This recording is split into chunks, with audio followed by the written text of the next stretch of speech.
Welcome to PSYONIC Bionic Hands in the Real World. This is our second year of doing this at ComicCon. Last year was our very first year and it was an awesome turnout then, and it looks like it's going to be an awesome turnout today as well too. So thank you all for being here and joining us. And so if you aren't familiar with us at all, so what we do at PSYONIC is we develop advanced bionic limbs that you see all of us having on our hands. And we develop advanced bionic limbs that are affordable and accessible for humans and robots. And for me personally, so I'm Dr. Aadeel Akhtar, I'm the CEO and founder of PSYONIC, and this is something I've wanted to do ever since I was 7 years old, so my entire life. I've wanted to build bionic limbs. And for me personally, I was born in Chicago, but my parents are from Pakistan. And I was visiting for the first time when I was 7, and that's the first time I met someone with a limb difference. And she was my age, missing her right leg and using a tree branch as a crutch, living in poverty. And that's what inspired me to go into this field. And so from there I went to Loyola University of Chicago, got a bachelor's in biology, a master's in computer science there, taught there for a couple of years, then went to the University of Illinois, got another master's in electrical and computer engineering, PhD in neuroscience, and then I left medical school to do this because this was a bit more fun than doing medical school. But while I was doing my PhD, we got the chance to work with a nonprofit organization known as the Range of Motion Project.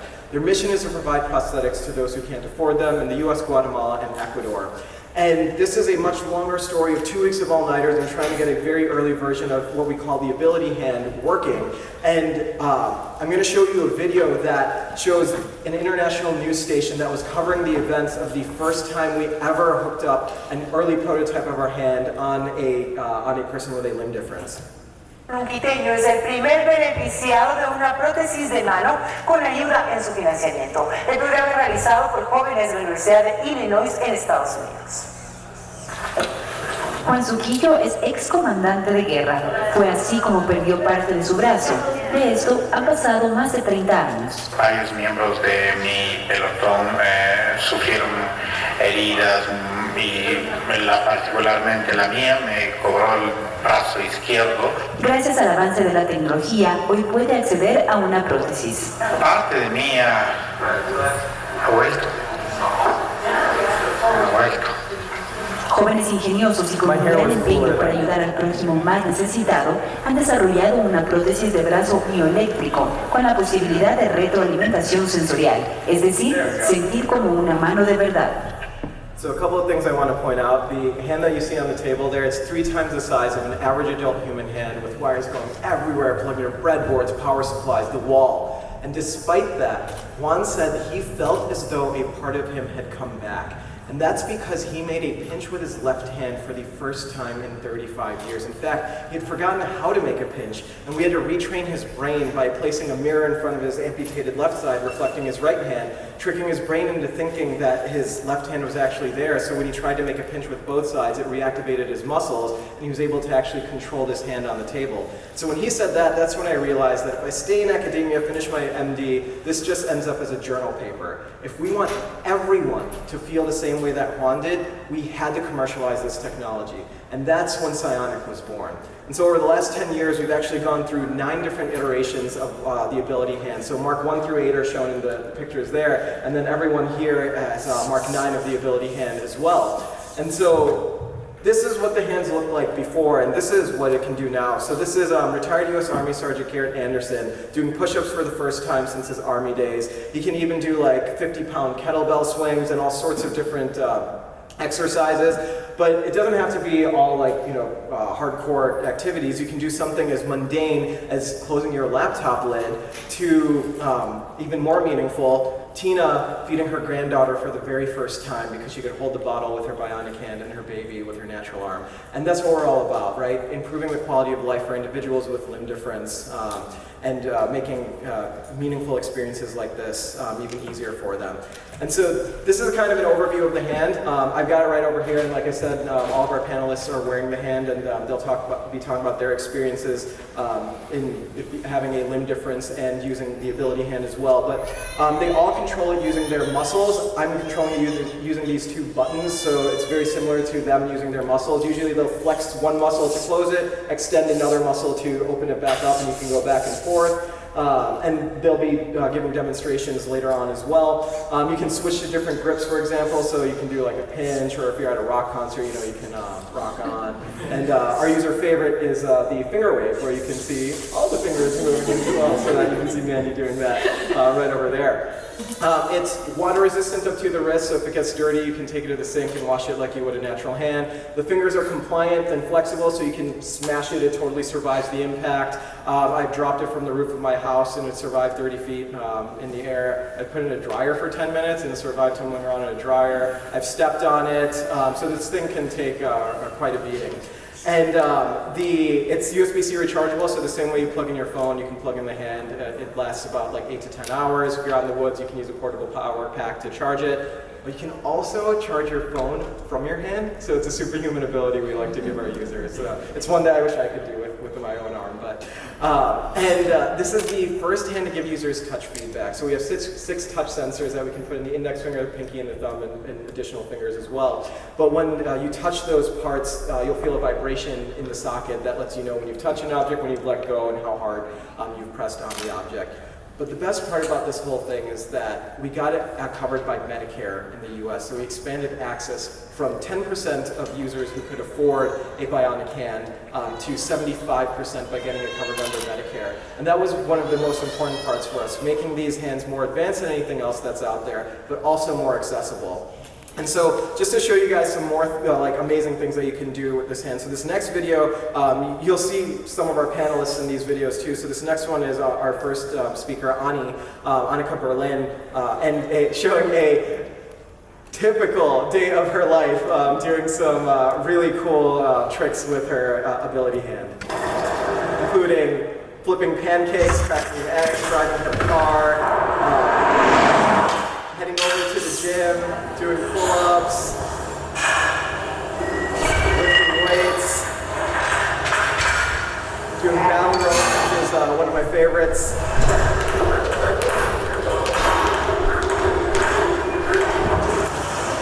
Then even using a camera and taking a picture on a camera.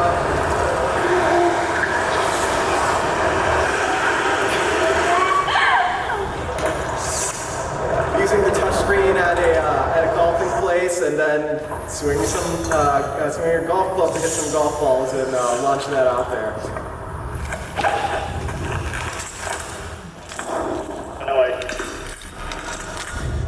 And then finally, paragliding as well. So she had a pretty packed day. Obviously, this wasn't all on one day in real life, and it took her a lot of practice to get to that level as well too. But it highlights some of the things that are achievable using an ability hand and a bionic hand as well. And so you can even do very precise things with the hand as well. But this is Mandy Pursley, who's our second speaker here, actually doing bionic beadwork. And she actually made her entire costume herself as well too, which is just amazing. And runs her own professional cosplay company. Be the Spark Cosplay, so be sure to give her a follow and like on Instagram and Facebook as well. So about that touch feedback, this next video shows 80-year-old EQ Sylvester grasping a hollow eggshell while blindfolded on his first try without cracking it because of that touch feedback that exists in the ability hand itself. And that's how sensitive our fingers are. And for some more dynamic things that you can do with the hand, this next video shows another one of our panelists, Ketelhohn, doing bottle flip tricks, if you guys remember that viral trend. And this is one of my favorite tricks that she was able to do in the stairwell of our old lab in Illinois.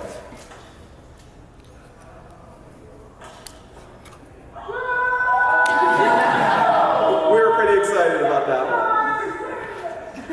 And then I was mentioning how durable this hand is, and so I had decided kind of stupidly to challenge the para-triathlete national champion of 2018 and 2019 to an arm wrestling match, and unfortunately I ended up losing this match against Dan St. Pierre, the para-triathlete national champion. So I got to start working out a bit more to get my revenge on him.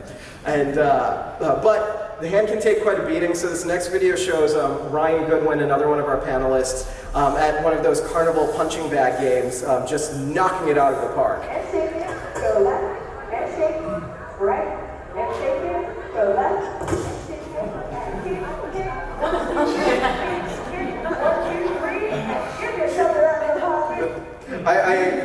wanted to make sure I stay away from him sometimes. And so if you remember that Army Sergeant I was telling you about, so he was actually on Shark Tank with me, if you guys watched Shark Tank just a couple months ago, where we got a 3-shark deal with Kevin, Laurie, and Damon. This is a video we filmed with him doing flaming board breaking with the hand. So like I said, the hand is pretty robust and durable to all sorts of these types of impacts. And so what we found out in the last couple of years too is that if we're building a hand to do human task and optimizing for it, if you're building a robot to do the same thing, then it makes sense that your robots use the same thing. And so last year we actually got the chance to go down to NASA, and we worked with their humanoid astronaut robot Valkyrie that uses our hand, and we were doing all sorts of cool tasks that you might find on the International Space Station.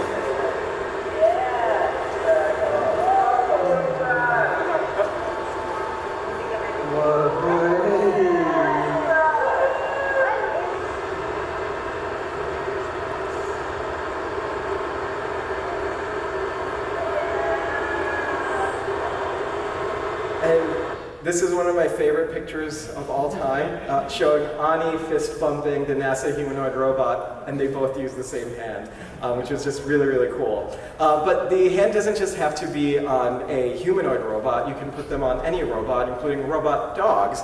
And so this next video shows the Spot robot dog from Boston Dynamics. This was courtesy of the University of Illinois and Ji-Hyun Kim's lab, where he made these 2 arms that can go on the dog, and then we put our hands on the dog, and we decided to give it lightsabers.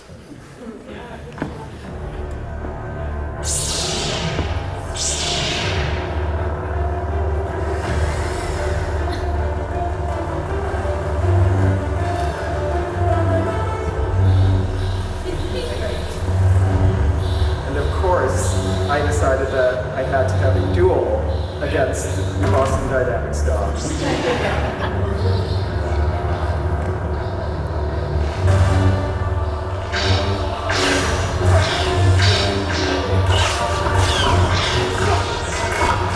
I keep losing these challenges.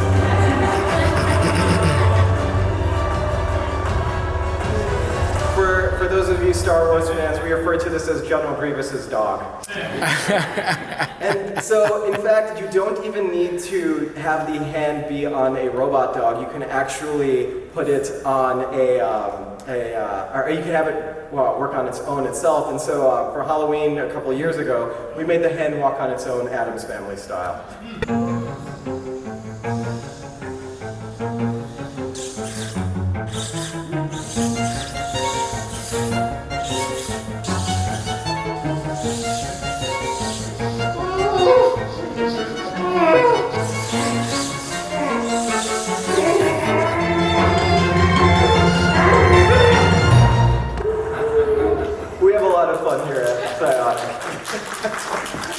So with that, I will hand it off to the panelists. We got so they're going to talk about their experience using the Ability Hand, and then we're going to do some fun demos as well too. And then we're going to talk about a little bit about where we're heading with this stuff in the future. So Ani, I will hand it off to you. Hi everyone, my name is Annika Berlin, and I look a little different than the videos you just saw. I am the user experience specialist at PSYONIC, and so what that means is I am involved in all of the support with potential users, and also current users, such as the lovely people on the panel with me. So supporting them through their experience of getting a prosthesis and this hand specifically, and making sure that that experience is positive. So that's what I do professionally, but I'm also a bionic hand wearer myself, and my experience with my limb difference and with my bionic hand is certainly imbued in the work that I do at PSYONIC. So I'm going to touch a little bit on that, a little bit on my experience with my limb difference before I was doing all the crazy cool things you saw me doing, and then also how I got to the point where I was able to wear a bionic hand and do those things. So I was born without my left arm, and like many congenital people with congenital limb differences, my little arm was all I ever knew. So for me, it wasn't anything that was ever limiting. I have a twin brother, and so everything he did, I had to do, and I had to do it that much better, and that much faster, and that much cooler. So I grew up playing a ton of sports, not feeling limited at all by my body being a little bit different. And it wasn't until I started to operate in social spaces that I realized, well, hey, I look a little different, and people kind of stare at me and point, and that's when I started to feel limited, so it was really socially. I didn't start exploring prosthetic options really until I was in high school. And that was, well, I guess before high school, I had gotten a tiny cosmetic hand, and it offered no functionality at all. And it just kind of sat there. I definitely couldn't move it and didn't do anything cool like this, but it was just a tiny skin-toned cosmetic hand, and I hated it. I wore it maybe on the drive home, and that was it.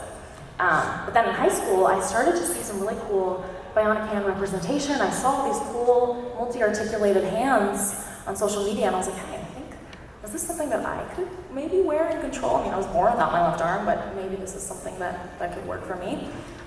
So went to the prosthetist. That's who fits people with bionic hands and a socket specifically. This is not a good socket example. This is a very abnormal looking socket, but I remember they were throwing out words like grip strength, and I was comparing different products, water resistance, the speed, and I didn't even, know what that meant in terms of experience. And so I ended up going with a different bionic hand, and it wasn't a great experience for me just because it didn't offer a lot of functionality. It was very fragile, and I realized that what was the most important thing to me, and it's very different depending on the person, but what was the most important to me was having a hand that's durable, having a hand that I wouldn't break, having a hand that I know can, I can take along on my daily things, and then also kind of the other crazy things that I like to do, and I don't have to worry about getting it sent in for repairs. So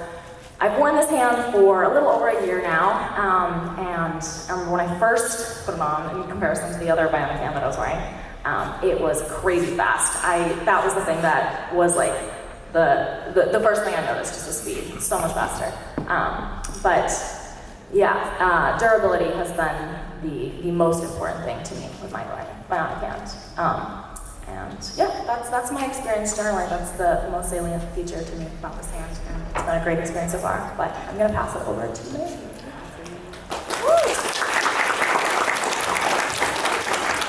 So I'm Mandy Pursley. I'm also a congenital limb difference. I was born with only part of my right arm. And I've been using the Ability Hand for about 2 years now, a little bit over 2 years. So a fairly early adapter.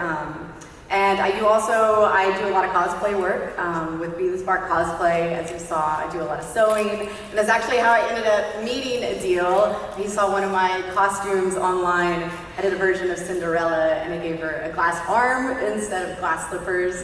And that was really cool. It kind of went a little bit viral. And so got some cool exposure and got to meet some really neat people like Aadeel, who was making some really big advancements in the prosthetic space. I had been, kind of playing around with wearing prosthetics with cosplay for a while, but they were just passive, kind of artistic hands. I hadn't been able to, incorporate like an actually functional hand into some of my cosplays, and so I thought that was a really exciting possibility. I was kind of like Annika when I was younger. I wore just a passive cosmetic prosthesis, but I didn't really find that it had any functionality for me, really. I felt like in a lot of ways I was more sacrificing, my abilities to do things and my comfort in order to make other people feel more comfortable with me. And, I didn't realize what kind of impact that had on me until I was a lot older. So to be able to have a hand that actually, and honestly, I think it looks cool, and to have actual functionality, that this is something that is helpful for me, was a really exciting thing to get on board with. And so Ani does a lot of like more cool athletic stuff. I think I kind of push the boundaries with the really fine motor skills. I do a lot of sewing actually with my prosthetic, and so that's been kind of a cool thing to explore. You know, kind of how can I push the boundaries of the hand on a really, really small scale. And one of the great things about the Ability Hand is that there's an app for that, of course. So I actually have an app for the Ability Hand. It has ways that you can customize the grips even.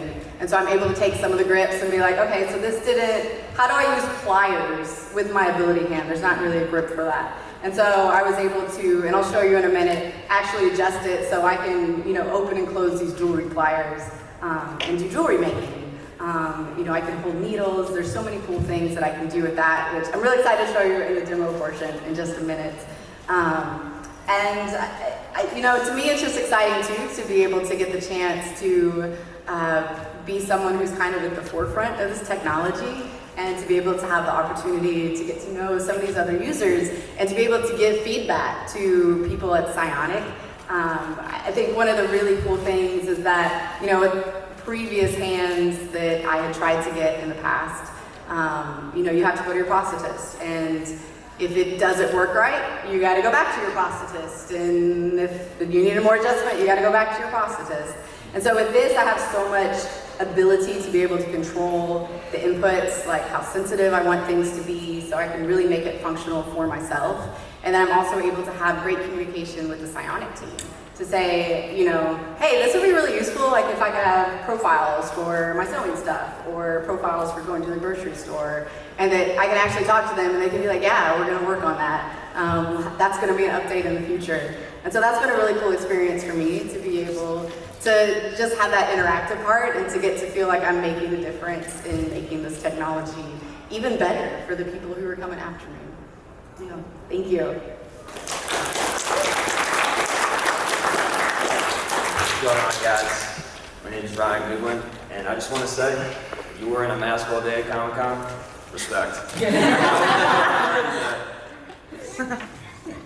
So, my experience in limb difference is a little bit different than Mandy and Annika's. They were both born congenitally. I had lost my hand about 3 years ago. So I grew up, had a fairly traditional upbringing, into a lot of sports. I played varsity hockey, golf, mountain biking, things of that nature.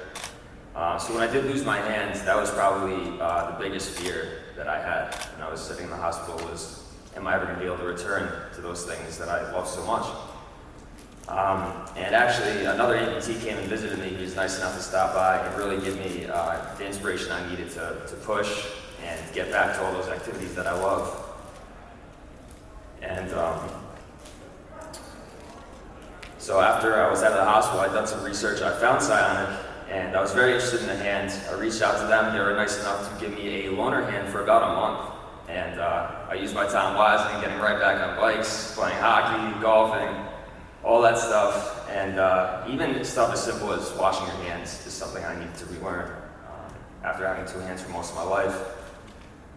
So reloading those activities actually really boosted my confidence, my mental health, and got me back into doing what I love. So it really was a game changer getting this hand. I did have other prosthetics in the past, mostly body powered, and they have good, they're good for their intended purposes, but this is just the most versatile, fastest prosthetic I've used yet, and the speed is definitely my favorite feature. Just being able to grab stuff naturally. Like I said, I used to have my hand my whole life. I'm not used to waiting around for my hand to close around objects.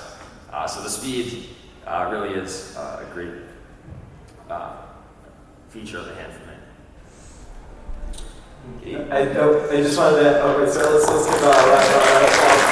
I just wanted to add that Ryan is also an avid TikToker, and your handle is Ryan Goodwin Live, right? Or? It's Ryan M. Goodwin, yeah. There we go. So what I do now is I actually take that same message that my friend that visited me in the hospital, let me know that everything's going to be okay. I take that message on TikTok, try to reach as many people as possible, let them know that same message, and hopefully help someone who's going through a hard time. So go ahead and follow Ryan M. Goodwin.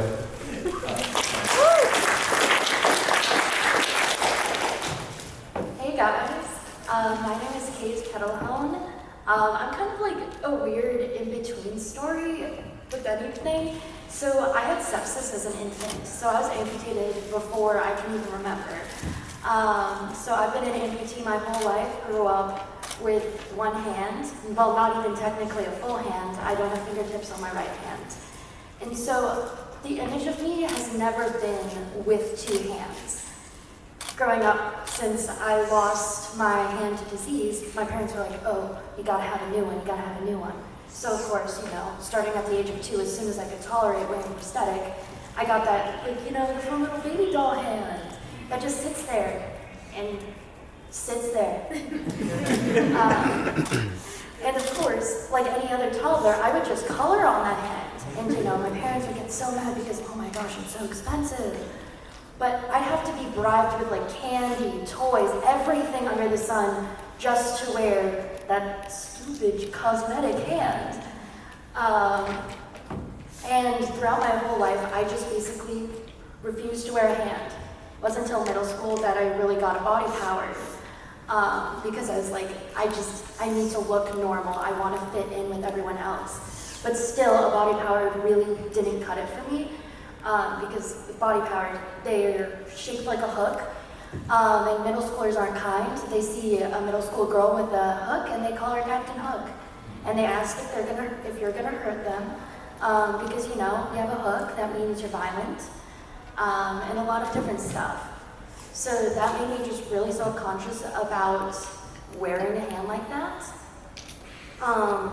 Eventually, I was in high school and was looking ahead till college, and I was like, oh shoot, I'm gonna be living on my own. I actually need something that could fill in the place of having a second hand. Because I don't know if I can rely on my roommate to help me tie a knot, or, I don't know, make mac and cheese. I wanna be able to feed myself when I'm hungry. So I talked to my prosthetist, and I had this cool idea of like getting a 3D printed hand because you know that's all the rage for all nowadays. And my prosthetist just said no. She's like, Kate, you've broken almost every single prosthetic hand I've given you. And I'd like to point out, I'm not an athletic person. I was the person sitting in the corner in gym. I did arts. I do theater. So I'm not doing anything crazy like paragliding. I am literally just going to gym class, and yet my hands still would break all the time. So my prosthetist introduced me to PSYONIC, because she's like, Kate, there's no way you can break this hand. There's no way you can break it. I have managed to figure out ways to break it.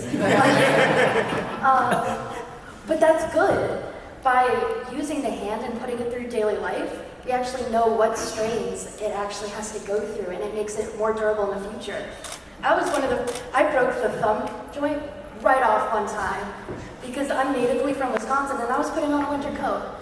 And I was like, it's cold, I need my coat on. The thumb was a little too big. And now we have a sleeve crook because of it. So it's going through this daily life and just wearing my hand and doing the tasks that I need to, that really teaches me how I can function better in this world as someone with one hand, and sometimes two. But also it can make the experience better in the future. And even though I've had the hand now for 3.5 years, I'm still learning new things. So I'm currently working in a pharmaceutical laboratory doing research with human tissue cultures.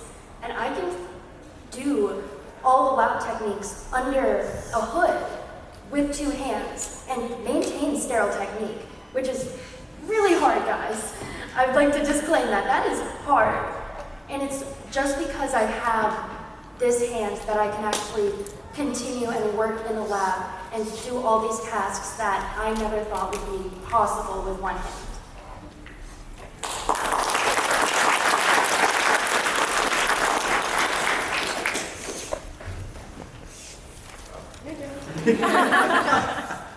Hello everyone, I'm so excited to be here. I was raised in San Diego and having ComicCon was a great thing, but participating in ComicCon, presenting at ComicCon, it's way different.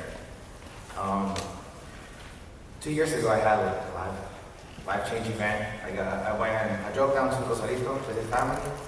I went to the rooftop just to look at view. There was no view at all.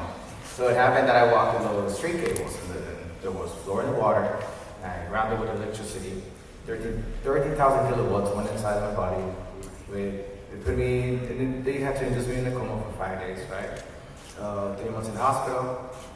But now, I can say that the best thing that happened to me, as of right now, I'm 25, so the best thing so far has been that I got electrocuted.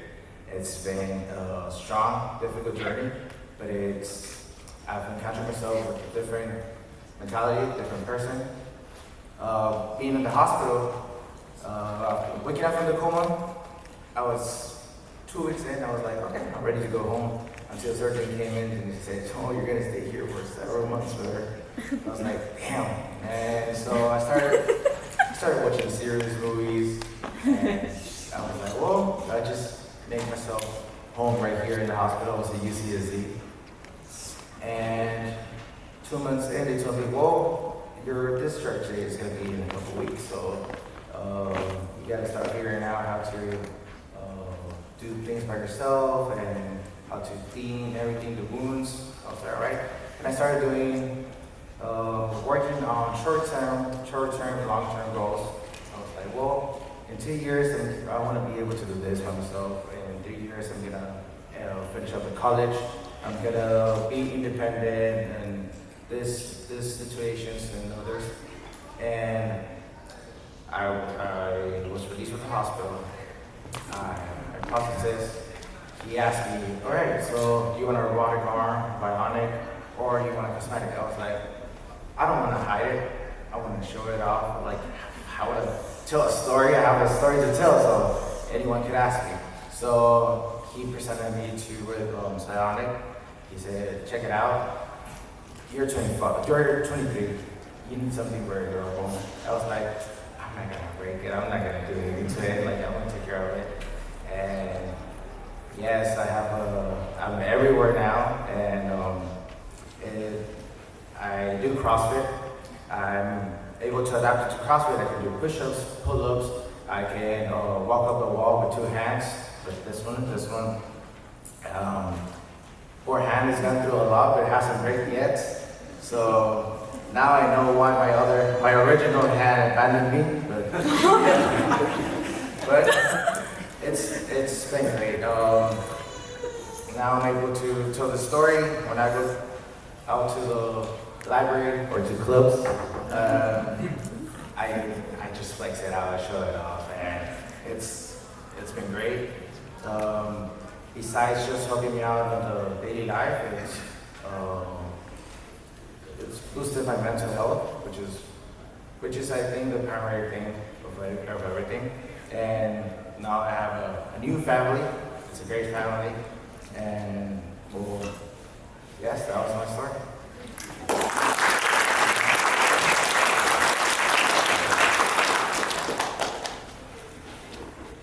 My name is Dale DiMassi, and I'm a filmmaker. And as of a couple months ago, I'm proud to say I am a bionic filmmaker.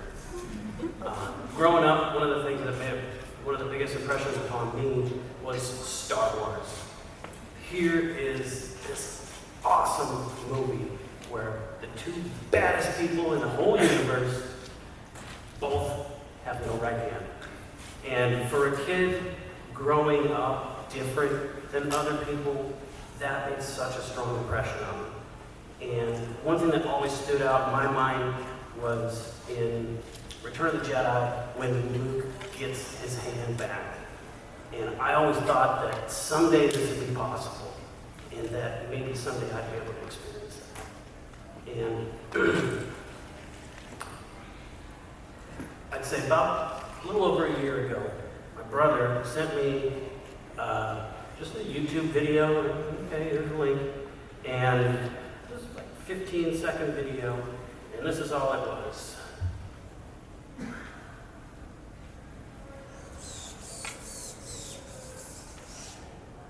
That's what our hands do when we turn them on, they calibrate.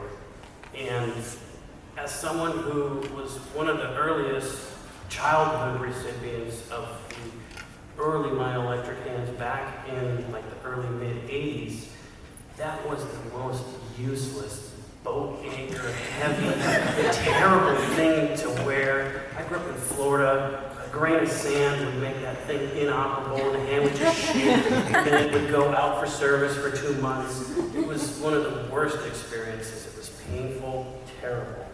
And that really pushed me away from wearing prosthetics for about 30 years.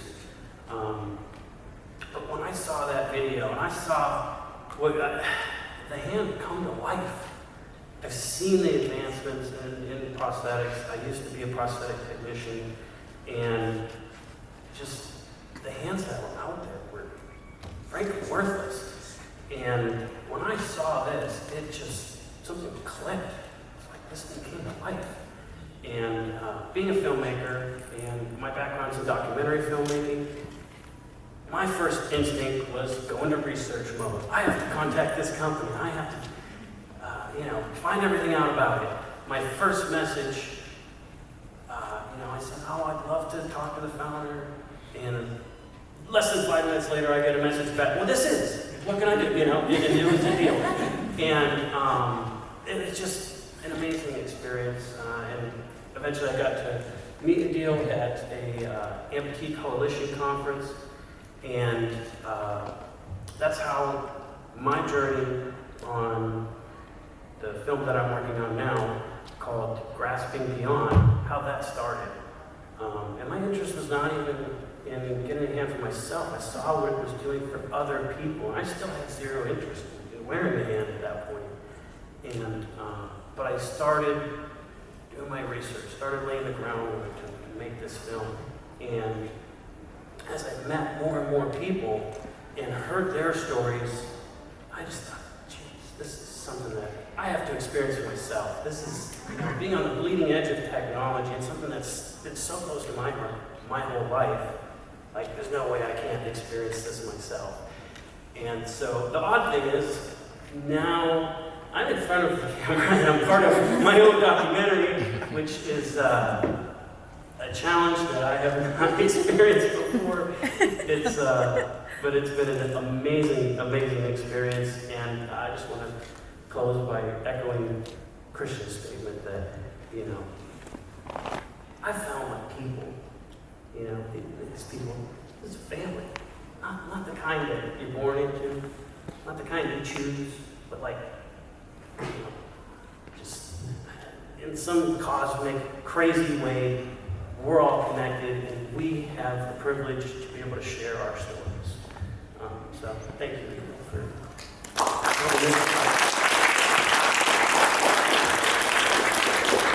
Thank you, everyone. And so now we're going to move to the demo portion. So Mandy, do you want to go ahead and show? Yeah, all right. show. Okay, so it's going to be kind of hard to see some of these things I'm going to try. So I've got a needle here that I can actually hold up. And I made a really poor choice of getting a white thread against this white tape. So we'll see if my 40-year-old eyes can do this to get it through the hole. But yeah, there we go. Oh, wow.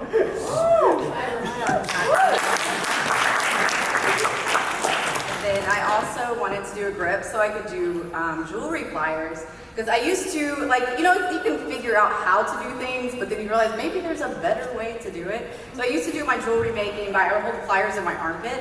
And I mean, it worked, but I couldn't see it very well. It was kind of hard. So I set up a custom grip that I can actually open and close pliers, and I'm going to hold this here to show you. So I can actually hold things, and make things. I really kind of like to see all the fine motor skills that I can use for the arm. Awesome, thank you, Mandy. Yeah. So Kristen, do you want to give a push-up demonstration? Yeah.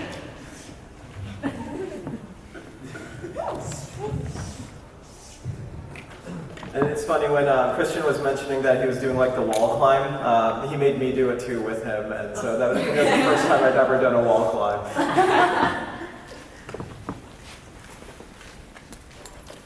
Yeah!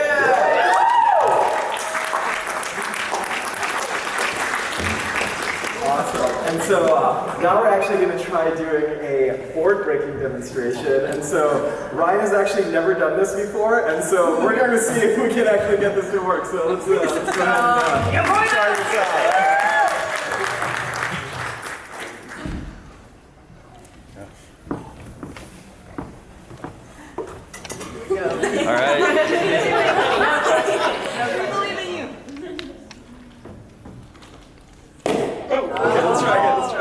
Let's see if we can do it. There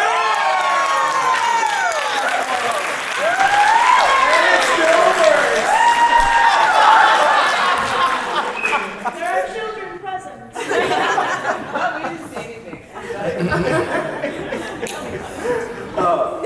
And so that was just, a very quick demonstration of like just really, really cool things that our users have been able to do with the Ability Hand that have been like useful in daily life, or also just like useful in just showing off like the durability of the hand and various things. And so we moved to San Diego a couple of years ago, and we're working with the military hospital and and UCSD on the next generation of these devices that will be directly connected to your bones and your nerves. And so everything that you've seen our users do here, these are all like pre-programmed grips. So they're doing like a power grip or a key grip or customizing the grip to like hold pliers.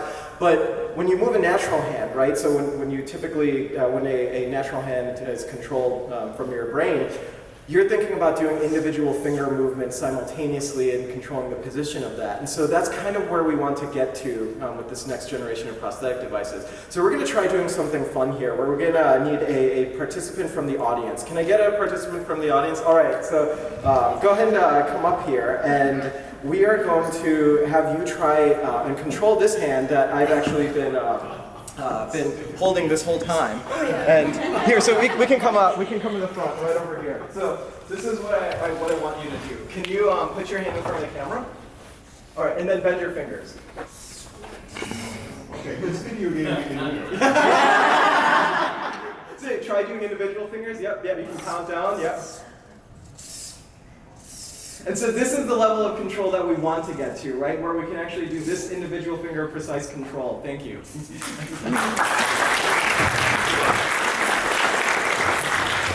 And so you can imagine with these nerve implants too, that instead of feeling like a vibration on your residual limb like we do now with the Ability Hand, we can actually stimulate your nerves and make it feel like it's coming from your fingertips that you don't have. And that's the next generation of these devices. And so that's we're hoping in the next couple of years that we'll start clinical trials and have our first users playing piano or typing on a keyboard again.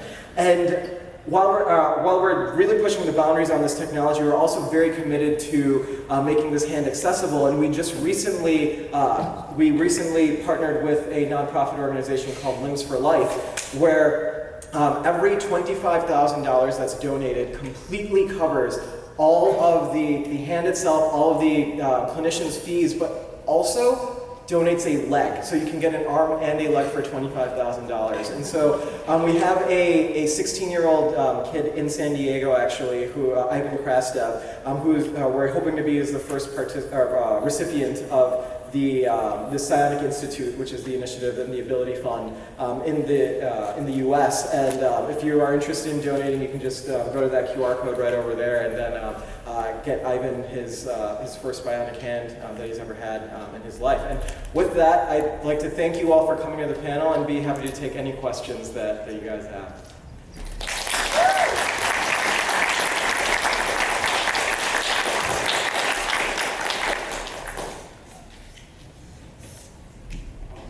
Thank you for this presentation. Thank you for all of you.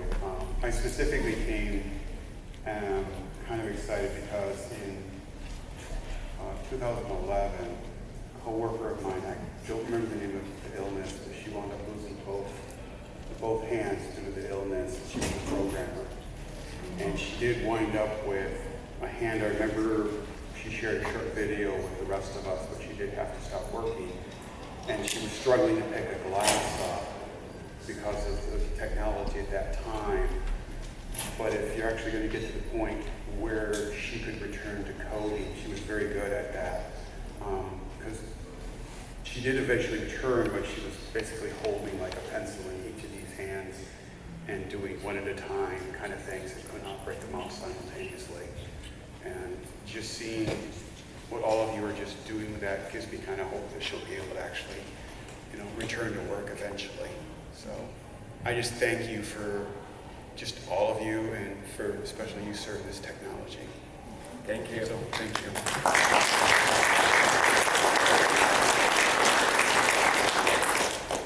Hello, everybody. My name is Kyle. I've been a nurse for the last several years. I got started as a nurse prior to the COVID pandemic.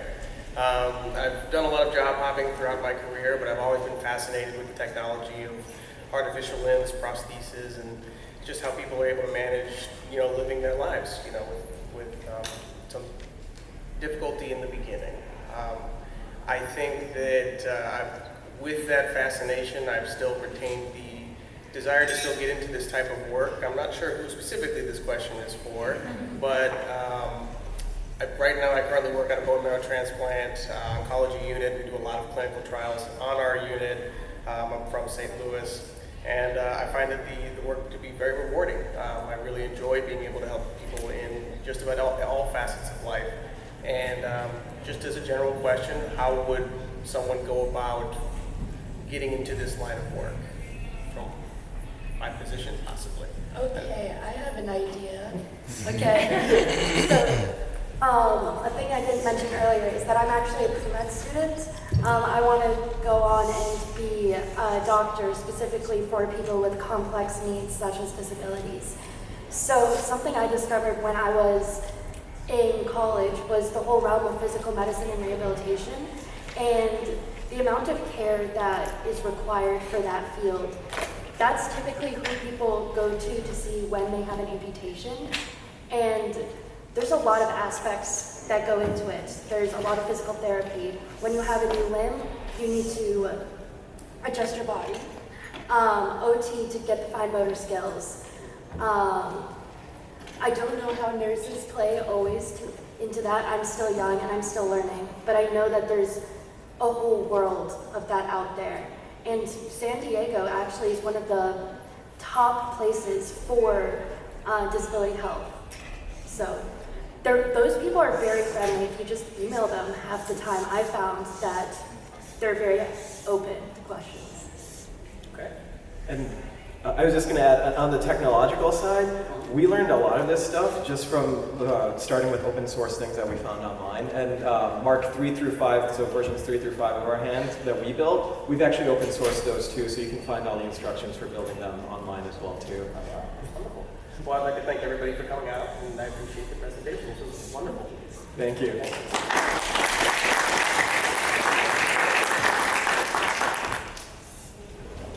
How did you navigate the regulatory and legal, meaning like IP issues, to bring this thing, start to where it is now? Yes. So the question is how do we navigate the regulatory and IP issues? And so we have 3 patents on the hand itself, and then we got a 4th patent for a surgery that we're developing. But one is on the flexible finger design, the other one's on how fast the fingers move, and then the 3rd one is on how we do the silicone molding to enable the touch sensing itself.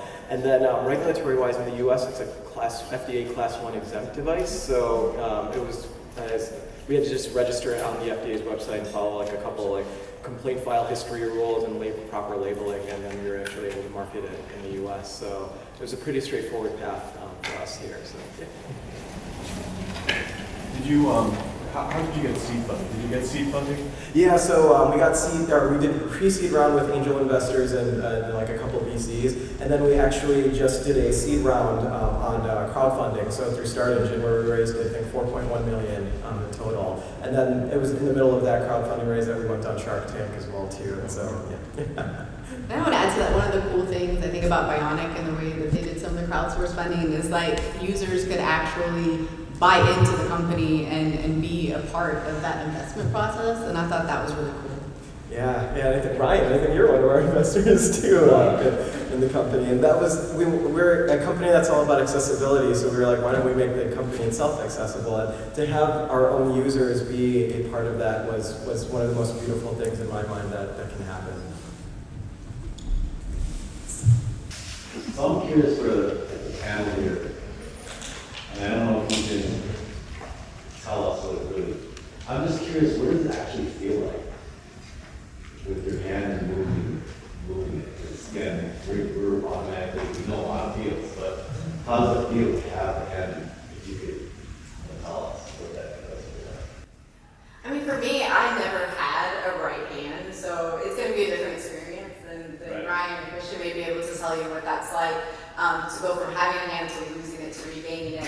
For felt very much like a tool. Like at first I had to think, okay, open and close and how to use those muscles. But over time, it's become a lot more natural, actually.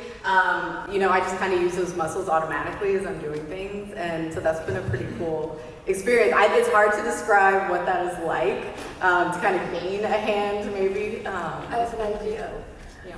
Well, for me, like gaining something that I never really had, it's kind of like having a tuning fork and you finally hit that right pitch, and it's like all of a sudden like the world kind of makes everything make sense. I was like, oh, that's why people don't understand why I have one hand. Oh, okay. That sounds really weird, but yeah. What was it like for you all who lost an arm? Well, first I had to get used to not having an arm. So it took me 1 or 2 months because I had to learn. Well, I wanted to learn to be independent real fast, so not dependent on anyone. And then I had to adapt to this one. And how was it?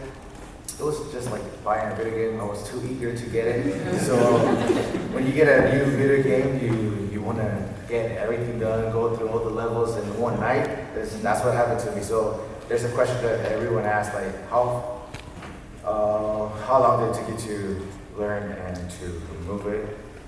Really fast, like one day, honestly, because I was too eager to get it, and I literally practiced it or went through several levels one single night just by showing my friends or family.